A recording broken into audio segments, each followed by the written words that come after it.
कभी साहब का तो जोरदार तालियों से स्वागत करें भरत साहब का। भरत पांचाल जी विधायक है।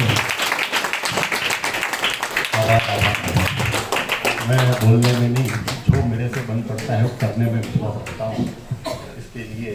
और मेन चीज़ क्या है कि वो जो करो उसका ढंढेरा पिटने की जरूरत नहीं है। अपने दिल में आए, मन में आए, वो करते रहो। आप लोग खुद जो कर रहे हो ना, वो भी एक सेवा है। मैंने देखा है, आप खाना खाने के लिए आते हैं तो साथ में कोई रहता है, उसके प्लेट आप लोग हेल्प करते हो, पकड़ते हो, किसी को लाके देते हो खाना, तो वो क्या है, वो एक सेवा ही है। और वो आपस में जो मिलके करते हैं ना, वो सबसे बड़ी सेवा है। और अभी कोई खुशी का माहौल तो नहीं है, फिर भी मेरे दोस्त है एक श्रद्धा सुमन रूपी एक गाना बना,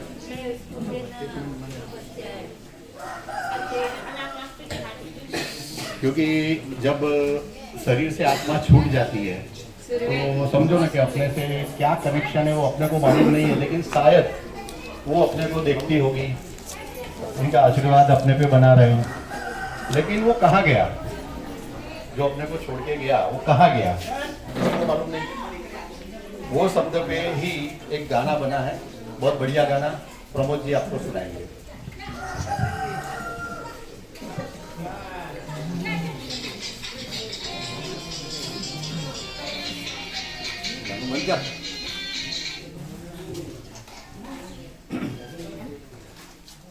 ये गजल है ना, जगदीश सिंह, शायद मैं ऐसा सुना है कि उसका लड़का एक्सपायर हो गया तभी उसने गाया था। अपना कोई भी ऐसा इसको याद करके ये सुनेंगे ना तो सही में आँख में पानी आ जाता है। और मेरे को भी ये बहुत पसंद है। मैं ऐसा श्रद्धांजलि में, यानी कोई एक्सपायर हो गया तो मैं श्रद्धांजलि सभा करता हूँ तो इसमें ये अवश्य गाता हूँ।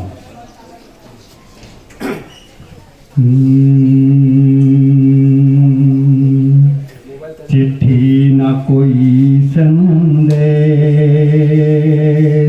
हो, चिट्ठी न कोई संदेश, ना जाने वो कौन सा देश जहाँ तुम चले गए, जहाँ तुम चले गए। चिट्ठी न कोई संदेश, ना जाने वो कौन सा देश जहाँ तुम चले गए, के हाँ तुम चले गए, के हाँ तुम चले गए।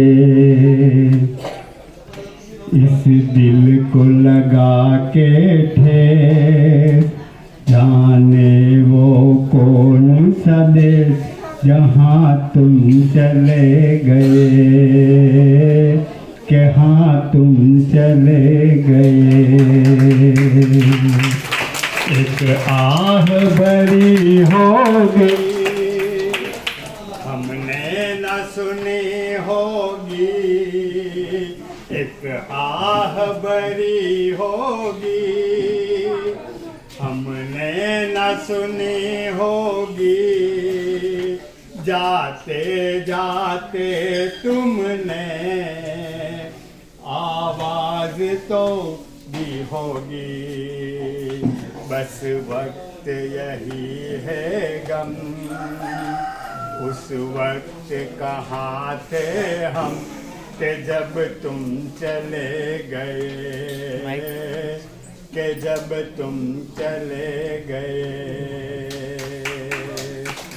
चिट्ठी न कोई संदेश, ना जाने वो कौन सा देश जहाँ तुम चले गए, के हाँ तुम चले गए, के हाँ तुम चले गए। हर चीज के अस्कों पे लिखा है तुम्हारा नाम, हर चीज के अस्कों पे लिखा है तुम्हारा नाम। ये रास्ते घर गलिया तुम्हें करना सके सलाम। आई दिल में रह गई बात जल्दी से छुड़ा कर हाथ के जब तुम चले गए के हाँ तुम चले गए। चिट्ठी न कोई संदेश ना जाने वो कौन सा देश जहाँ तुम चले गए के हाँ तुम चले गए के हाँ तुम चले गए। अब यादों के कांटे इस दिल में चुभते हैं। अब यादों के कांटे इस दिल में चुभते हैं। ना दर्द ठहरता है ना आंसू रुकते हैं। तुझे ढूंढ रहा है प्यार हम कैसे करें इनकार जहाँ तुम चले गए जहाँ तुम चले गए। चिट्ठी ना कोई संदेश ना जाने वो कौन सा देश जहाँ तुम चले गए के हाँ तुम चले गए के हाँ तुम चले गए। एक गज़ल है जो जिनके पुत्र के देहांत के बाद में उन्होंने इस गीत को गाया था।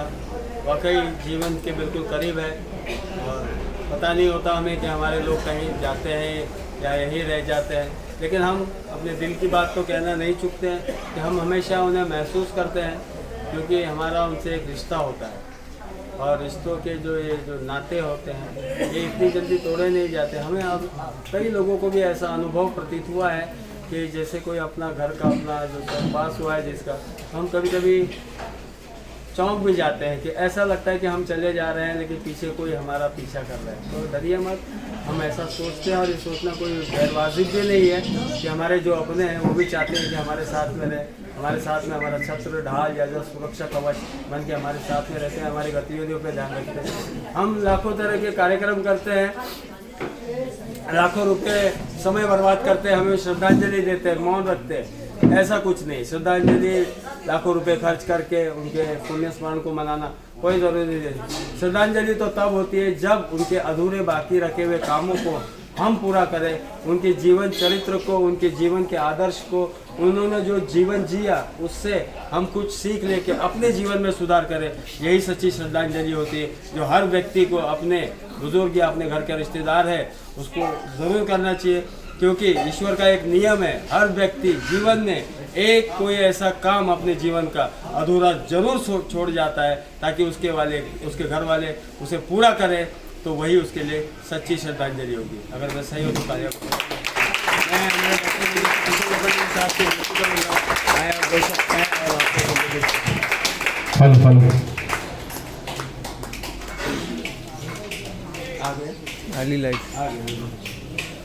बीच में अन्नदाता बन के हमेशा पिछले 8 साल से हमें हेल्प करते रहते। मैं विपुल सर का आभारी हूँ कि जो हमें वो लाइक समझा, अपने डैडी का दुख का कार्यक्रम यहाँ पे रखा और अनाथों का अन्नदान कर रहे, तो उनके आत्मा को भगवान बहुत शांति दे। हम 2 मिनट का मौन रखेंगे। अभी क्लाइमेट बहुत खराब चल रहा है और किसी के पास टाइम नहीं है, पर आपके माँ बाप की खातिर जो याद करते, कितने वर्ष 3 महीने हुए। सबसे बड़ा दुख होता है जिनके घर में जो करता आदमी ऑफ होता है, तो सबसे उसके ऊपर बहुत सारा संकट आते हैं। माँ बाप जिसके घर में नहीं वहाँ पता नहीं क्या होता है, पर मेरे माँ बाप जब से हमने खोया तब से हमने सब दुनिया खोई। माँ बाप ही है हमारे लिए परमेश्वर होते हैं और वही सब कुछ होते हैं। तो हमने भी हमारे 108 साल की माँ को खोया था, 1-1.5 साल हो गया। मरने वाला मरता नहीं है, आत्मी रूपी यही रहता है, सिर्फ उनका दहन किया जाता है और आत्मा इधर ही रहता है। तो ये नहीं समझना हमारे बीच में नहीं, अभी भी वो प्रेजेंस है, जहाँ अपने बच्चे रहते हैं, जहाँ अपने उनको चाहने वाले होते हैं, उनके बीच में उनका दर्शन हो जाता है। आप किसी को भी ये कर लो, आपको दिखेगा। तो मम्मी का मेरे को डिले दर्शन होता है, और पिछले 16 साल से मैं अनाथ आश्रम चला रहा हूँ, तो ये मम्मी की ब्लेसिंग चला रहा हूँ। माँ बाप ही हमारे लिए ईश्वर है, और आप जैसे अन्नदाता आके सपोर्ट करते हैं, तो हम तो ऊपर वाले से गुजारिश करते हैं, आप जैसे इन्हीं के लिए भगवान ही बन के आता है। और इससे बड़ी सेवा नहीं, मानव सेवा ईश्वर सेवा है। भरत भाई को मैं थैंक्स बोलूँगा, क्योंकि कोविड, इतना कोविड में भी वहाँ यहाँ अन्नदान करते थे, भंडारा खीर ला के देते थे। और बाकी तो अभी बिल्डिंग का काम हो रहा है, आप बिल्डिंग के बताया करो, अपना आज का दुख का प्रोग्राम है, पर खुशी में भी आया करो ताकि एंजॉय कर सके। किसी का बर्थडे, मैरिज एनिवर्सरी मना सकते हैं, क्योंकि आज हमारे 242 अनाथ लोग हैं, उसमें 99% तो पुलिस ने दिया हुआ है। तो ये सेवा के लिए मेरे को चुना है। आर्मी के बाद आदमी, फौज आदमी क्या कर सकता है, तो एक छोटा सा डेमो है, आप लोग छोटा मोटा जो अपने हिसाब से कुछ भी हेल्प होता है तो करते रहो। अभी बॉम्बे से बहुत सारे जो यहाँ से देखे जाते हैं, तो बहुत सारा फोन आता है, हमारे पास कपड़ा पड़ा है, फर्नीचर पड़ा है, और जाते ही गाड़ी भर भर के देते हैं। तो हमें बहुत अच्छा लगता है, क्योंकि जो हमने कार्य 16 साल से कर रहे हैं, उसके ऊपर अभी ब्लेसिंग मिल रहा है। किसी एक महिला ने, किसी एक आंटी ने बिल्डिंग बना के दिया, तो 5 करोड़ 8 करोड़ देना इतना ईजी नहीं है। आदमी को कोविड के टाइम में उन्होंने असली दिखा दिए कि कौन किसका है क्या है, पर हम लोगों ने ये कार्य कभी नहीं छोड़ा, और यहाँ पॉजिटिव कोई हुआ ही नहीं। इतना कोविड में कोई डेथ नहीं हुआ, बाकी तो होते रहते हैं, पर हमारे मरते हैं तो 80 90 100 साल के ऊपर ही, उसमें 108 साल के तो मम्मी थी रही। तो बहुत दुख होता है जिनके घर का जो मेन मुखिया चला जाता है। तो ऊपर वाला किसी न किसी जरिए से, बहुत सारे मेरी मम्मी से जैसे बहुत सारे अम्मा जी हैं, उनका हम लोग माँ समझ की सेवा करते हैं, और भगवान ने हमें उस कार्य के लिए चुना है। और आप अन्नदाता बनते रहो, आते रहो यहाँ पे। अनाथों के बीच में सबसे बड़ा कीमती टाइम होता है आपके पास, जो ऊपर वाले ने जो सोच के टाइम दिया है। मैं अंकल का है नहीं होते तो बहुत उनको खुशी लगता था कि मेरे बच्चे, मेरी फैमिली, मेरे जो ये कर रहे हैं, तो अनाथों के बीच में अपना टाइम एक्सपेंड कर रहे हैं और अन्नदान कर रहे हैं। अन्नदान ही श्रेष्ठ दान है, और मैं वैसे भी आती दूंगा, आभारी हूँ, क्योंकि इस जगह पे आने के लिए बहुत बड़ा दिल चाहिए। Thank you. हम लोग सब खड़े हो जाएंगे, आप लोग आ जाओ यहाँ पे, 1 मिनट का मौन रखेंगे, आप लोग इधर करेंगे। उनकी आत्मा के लिए शांति